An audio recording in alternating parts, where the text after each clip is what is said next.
이제 미국 대선 얼마 남지 않았습니다. 본격적인 미국 대선이 시작되는 시간이 이제 얼마 남지 않았는데요. 자, 그렇다면은 이 미국 대선 어떤 것들을 중요 포인트로 봐야 할지 제가 잘 정리해드리도록 하겠습니다. 자, 이제 대선 이것만 보시면 됩니다. 중요 포인트, 시간은 언제인지, 언제 결과가 대략 발표될지 하나씩 살펴보도록 할 텐데요. 자, 일단은 조금 있으면 미국 대선은 시작이 됩니다. 미국과의 시차를 생각을 하면 우리나라 시간으로는 이제 오후 2시가 미국에서 15일로 넘어가는 날이니까 시간들을 한번 체크를 해보도록 하겠습니다. 자, 미국 동부 시간 기준으로 했을 때 이제 11월 5일부터 미국의 대통령 선거가 시작이 되고요. 우리 시간으로는 조금 있으면 2시 정도부터 이제 날짜가 변경이 됩니다. 미국도.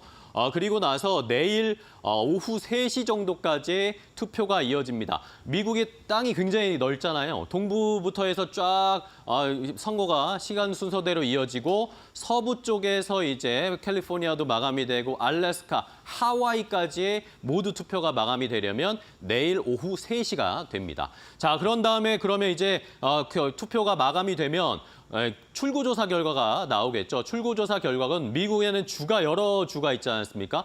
주마다 주의 투표가 끝나면 그 주에서 출구조사 결과를 발표하고 또 다음 주가 발표를 하고 이런 식으로 순차적으로 출구조사 결과가 발표가 됩니다. 조지아주 투표가 마감되는 우리나라 시간으로 내일 오전 9시, 내일 아침 정도가 되면 이제 하나씩 출구조사 결과가 발표가 됩니다. 조지아주를 포함해서 6개 정도의 주가 출구조사를 공개하는 아마 내일 아침 우리 시장이 개장할 때쯤이면 출구조사가 하나씩 발표가 되면서 우리 시장에 영향을 주게 될 것입니다. 자, 그렇다면 이제 중요한 것은 미국의 선거 제도가 또 굉장히 복잡하다는 거 알고 계시죠?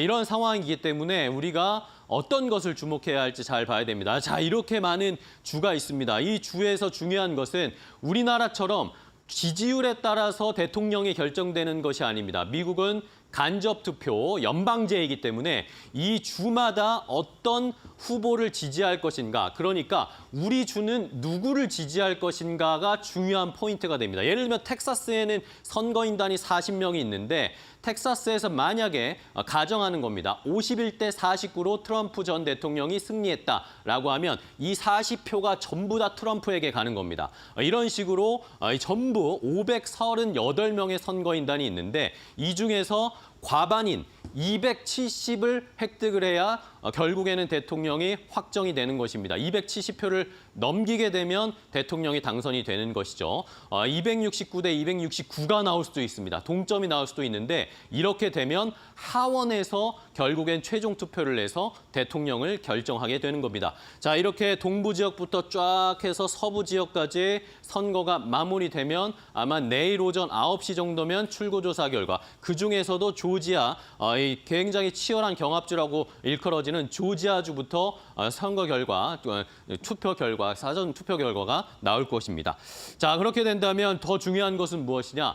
경합주, 7개 경합주가 가장 중요하다라고 많은 언론에서 보셨을 텐데 그중에서도 펜실베니아가 제일 중요하다. 이런 이야기 많이 들으셨죠. 그런데 제가 이 과거의 역사적인 경험을 쫙 한번 살펴보니까 펜실베니아도 중요한데 이 경합주 7개에서 다수를 승리하는 후보가 전부 다 당선이 됐더라고요. 보시면 펜실베니아를 이겼어도 졌던 때가 있습니다. 그러니까 그거보다 더 중요한 것은 제가 봤을 때는 7개 주 중에 4개, 5개 이렇게 이겨야 결국에는 승리를 할 수 있다라는 그런 공식 아닌 공식이 나오더라고요. 경합주의 결과를 잘 살펴보셔야 되겠고요. 그리고 검표 결과가 이번에는 굉장히 좀 늦어질 수가 있습니다.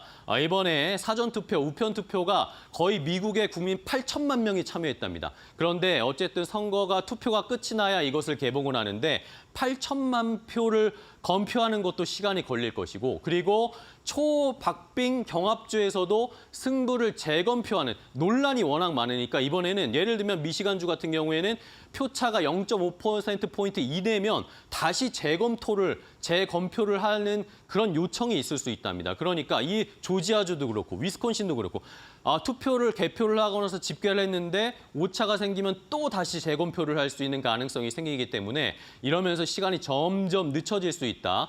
과거의 경험을 살펴봤을 때 바이든 대통령이 당선됐을 때 3일 정도가 걸리고 나서 결국에는 당선이 확정이 됐거든요. 이런 것들을 봤을 때 이번에는 조금 더 결과가 늦게 나올 수도 있다. 이러면 시장에 변동성이나 충격을 줄 수 있기 때문에 이런 것들도 시장에서 잘 살펴보셔야 되겠습니다. 오늘 앵커 브리핑은 여기까지입니다.